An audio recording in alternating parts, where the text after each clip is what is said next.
আসসালামু আলাইকুম সবাইকে। আশা করি সবাই ভালো আছেন। আমি ভালো আছি আলহামদুলিল্লাহ। এই যে আমি এখন যেখানে আছি, এই সেটা হলো ঢাকা চিটাগাং হাইওয়ে। এই কিছুক্ষণ আগেই এখানে একটা অ্যাক্সিডেন্ট হয়, যেখান থেকে আমি বাইক মাত্র টান দিছি। আপনাদের একটা প্রশ্ন হতেই পারে যে আমি এই ভিডিওতে কেন টাইটেল দিলাম হচ্ছে আসলে সবার জন্য সেবা সমান নয়।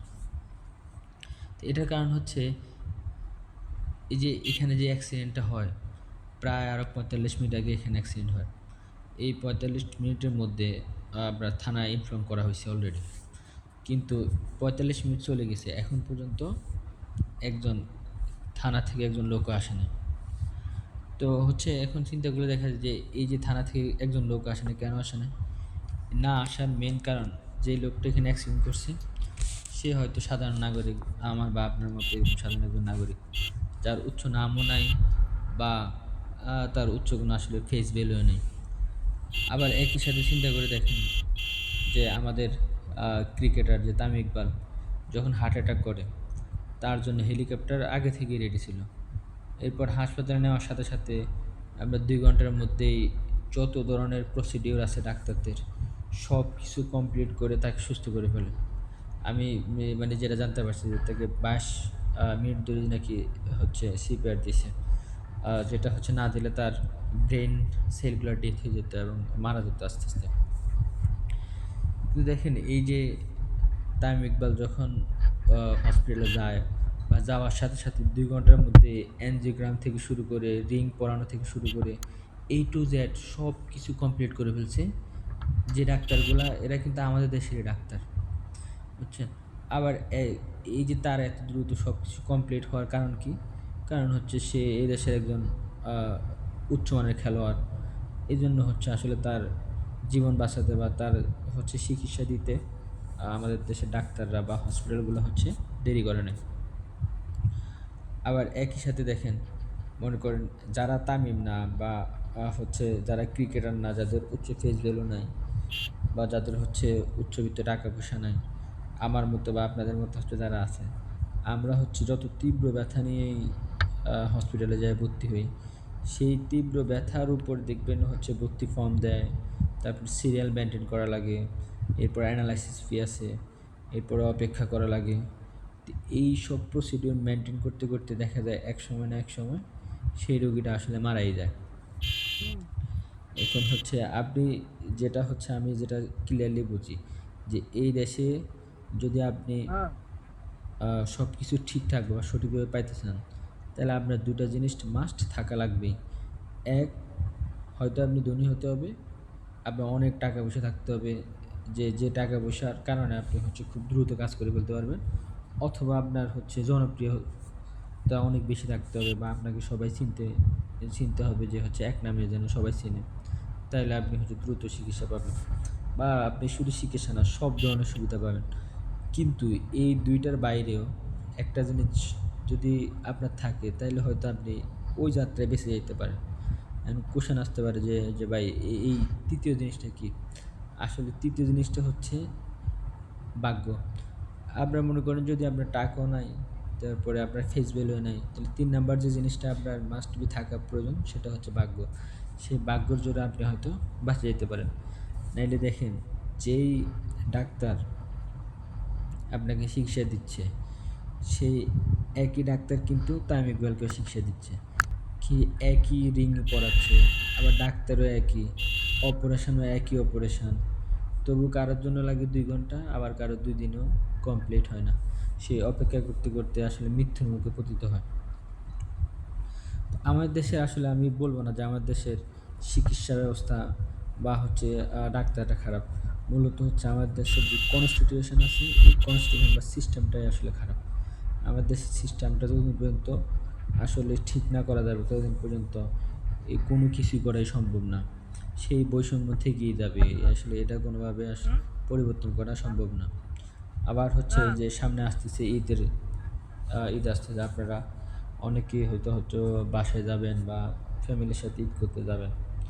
তো যারা চট্টগ্রাম ঢাকা হাইওয়েতে যাবেন, এখানে খেয়াল করে দেখবেন যে অনেক বেশি গাড়ি হচ্ছে উল্টা রাস্তা দিয়ে আসে। তা আপনি মনে করেন আপনি যখন হুট করে ৬০ বা ৭০, ৮০ স্পিডে গাড়ি চালাইতেছেন বা ৯০ স্পিডে গাড়ি চালাইতেছেন, তখন আপনার সামনে যদি একটা গাড়ি পড়ে যায়, সামনে যদি একটা গাড়ি এসে যায়, তখন তো আর আপনার আসলে ব্রেক করা সম্ভব না। এজন্য হচ্ছে হাইওয়েতে বা হচ্ছে যারা অনেক দূরে রাইড করবেন, তারা হচ্ছে অনেক দূর থেকে খেয়াল রাখা দরকার আরকি যে কোনো গাড়ি আসতেছে কিনা বা উল্টা কোনো গাড়ি যাচ্ছে কিনা।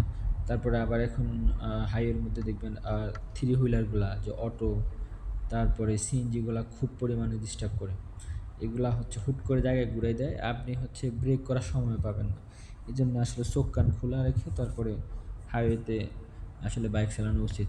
তারপরে যারা হচ্ছে এই যে বাসে যাবেন, খুবই কেয়ারফুলি বাইক চালাবেন। তারপরে অনেক সময় দেখা যায় যে রাস্তার ডান পাশ থেকে বা বাম পাশ থেকে আসা হচ্ছে রাস্তা মিলে। তো হচ্ছে এই যে রাস্তাগুলা যে মিলতেছে ওই রাস্তা দিয়ে খেয়াল রাখবেন। তাইলে আসলে ইজিলি হচ্ছে রাস্তা আপনি সহজভাবে পার হইতে পারবেন আরকি।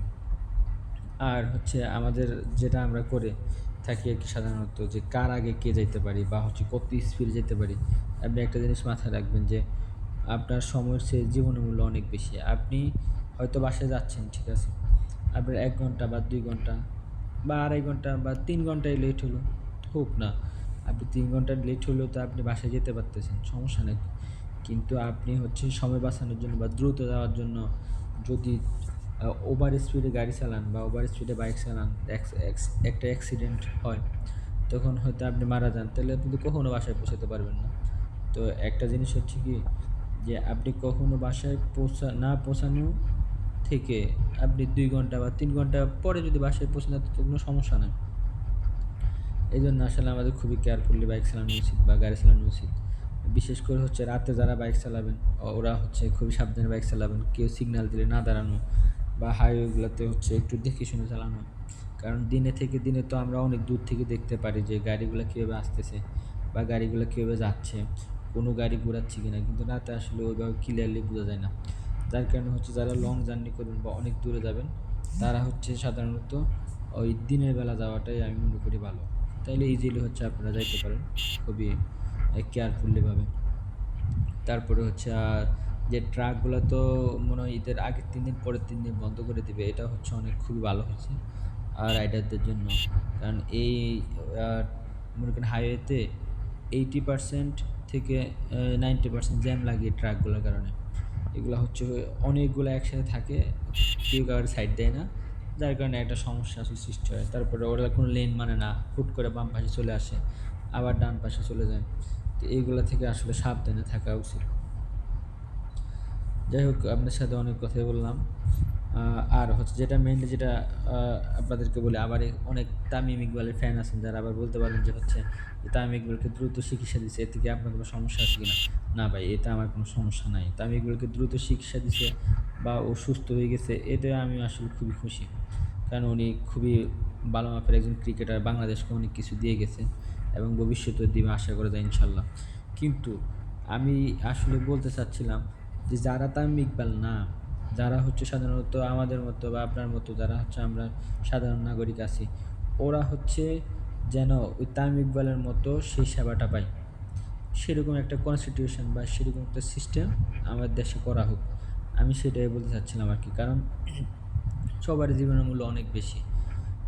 তামিম ইকবালের ক্ষেত্রে তামিম ইকবালের জীবনের মূল্য যেমন অনেক বেশি, তেমন একটা সাধারণ নাগরিকের ক্ষেত্রে তার জীবনের মূল্য অনেক বেশি। সেই ক্ষেত্রে থেকে বলা আরকি। এখানে আসলে কম্পেয়ার করা মানে তামিম ইকবালকে ছোট করা বা তামিম ইকবালকে কেন হচ্ছে দ্রুত চিকিৎসা দেওয়া হলো, সেই বিষয়ে হচ্ছে বলা না কিন্তু। জাস্ট হচ্ছে আমি বলতে চাচ্ছিলাম যে ছিন্নমূল যে মানুষগুলা বা আমরা যারা হচ্ছে সাধারণ নাগরিক আছি, তারা হচ্ছে যেন সঠিকভাবে বা হচ্ছে ঠিকভাবে হচ্ছে চিকিৎসা পায়। যে আমাদের দেশে আসলে খুবই ভালো চিকিৎসা হয় এবং উন্নত মানের চিকিৎসা দিতে পারে চাইলে ডাক্তাররা। তো হচ্ছে সাধারণত সিস্টেমের কিছু সমস্যা। আর দ্বিতীয়ত হচ্ছে আন্তরিকতার অভাব। এই আন্তরিকতার অভাবগুলা হচ্ছে আসলে দূর করে তারপর সিস্টেমগুলাকে যদি ঠিক করা যায়, তাহলে এই দেশে ইনশাআল্লাহ আমি মনে করি যে চিকিৎসা ক্ষেত্রে অনেক উন্নতি করতে পারবে। তো যাই হোক, আপনাদের সাথে অনেক কথাই বলে ফেললাম। বলতে, বলতে আসলে আমারও প্রায় রাস্তা শেষ হয়ে আসছে। আমি এখন হচ্ছে বাসার দিকে চলে যাব। আশা করি সবাই ভালো থাকবেন। তার ঈদে সবাই খুব ভালোভাবে বাসায় যাবেন। অনেক সুন্দর করে ঈদ কাটান বা অনেক ভালোভাবে ঈদ কাটান। সবাই আপন মানুষদের সাথে থাকেন, আপন মানুষদেরকে ভালোবাসেন। ঈদের যে আনন্দ, এই আনন্দটা হচ্ছে সবার মধ্যে ভাগাভাগি করে নেন এবং সবার মধ্যে যেন সে আনন্দ সমভাবে বন্টন করে নিতে পারেন। আল্লাহ যেন তৌফিক দিয়ে সবাইকে, এটাই দোয়া করি। আশা করি সবাই ভালো থাকবেন, আমার জন্য দোয়া করবেন। আজকের মতো এখানে বিদায়। আল্লাহ হাফেজ।